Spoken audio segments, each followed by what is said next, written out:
Graça e paz, pessoal. O objetivo desse vídeo é explicar o significado da Páscoa, que é a festa que nós vamos celebrar próximo domingo.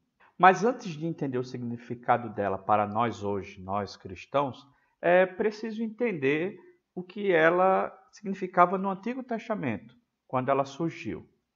Deus instituiu essa festa quando Israel era escravo no Egito, mais precisamente na última noite em que eles ficaram lá como escravos. Essa noite também foi quando Deus jogou sobre Faraó e os egípcios a última praga, a décima. A décima praga era a morte dos primogênitos, quando o anjo da morte passava sobre a casa das pessoas e lá o primeiro filho daquele lar morria. Aqui em Êxodo, capítulo 12, diz que Deus poupou os primeiros filhos dos israelitas com um sinal, que era o sangue de um cordeiro colocado na frente da casa deles. E aí, deu para perceber a relação disso com Jesus Cristo? Ainda está longe? Então vamos seguir a história. Voltando ao Antigo Testamento, como eu ia dizendo, o cordeiro então era morto e seu sangue colocado na frente da casa. Isso fazia com que o anjo da morte pulasse aquela casa. Ele não matava o primogênito daquele lar. Inclusive a palavra Páscoa, a palavra hebraica para Páscoa, significa passar por cima, ou seja, aquela casa era pulada, não havia morte naquele lugar. Depois dessa última noite de escravidão no Egito, o povo então agora, todo ano, por ordem de Deus, passou a celebrar uma festa chamada Páscoa, em que havia um jantar onde se comia cordeiro. Vamos agora para o Novo Testamento.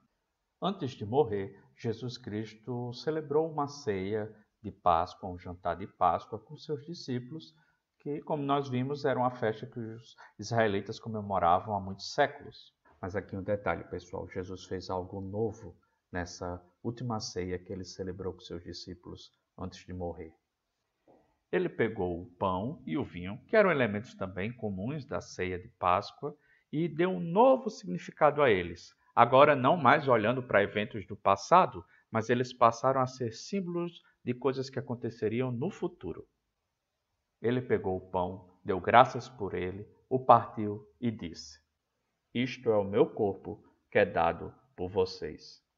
De semelhante modo, ele pegou um cálice de vinho, o deu aos discípulos, dizendo: "Bebam todos dele, porque isto é o meu sangue, o sangue da nova aliança, derramado em favor de muitos, para a remissão de pecados." O pão e o vinho, naquela ceia que aconteceu há mais de 2000 anos, foram usados por Jesus Cristo para falar da morte dele na cruz, no meu e no seu lugar. Morte que aconteceria no dia seguinte, na sexta-feira. Mas graças a Deus, a história do nosso Senhor Jesus Cristo não acabou naquela sexta-feira em que ele morreu. Ele ressuscitou 3 dias depois. Ele ressuscitou numa madrugada de domingo, um pouco antes de amanhecer o primeiro dia da semana. Ele não só ressuscitou, mas ele também vive pelos séculos dos séculos. Amém.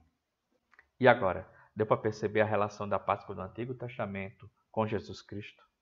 Jesus Cristo é o Cordeiro, cujo sangue nos liberta da escravidão do pecado, cujo sangue nos liberta da culpa do pecado, que nos liberta da condenação do pecado.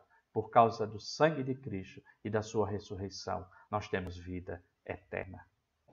Por isso, toda vez que nós celebramos a ceia do Senhor, a Santa Ceia, nós estamos recordando da morte e ressurreição de Jesus. E como o velho hino diz, porque ele vive, eu posso crer no amanhã. Porque ele vive, meus irmãos e minhas irmãs, nós somos irmãos do primogênito de Deus, irmãos de Jesus Cristo, e somos então filhos de Deus. Toda vez que celebramos um domingo de Páscoa, nós nos lembramos que naquele primeiro dia da semana não estava só mais começando uma semana, estava começando a nova criação. Nós comemoramos o dia em que Deus salvou seu próprio primogênito da morte. E eu encerro esse vídeo dizendo: abençoada Páscoa para todos. Não temamos nada, nem na vida, nem na morte, porque Jesus Cristo é o Cordeiro de Deus que tira o pecado do mundo. Ele nos salvou e nos levará para viver eternamente com Ele um dia. Que Deus nos abençoe.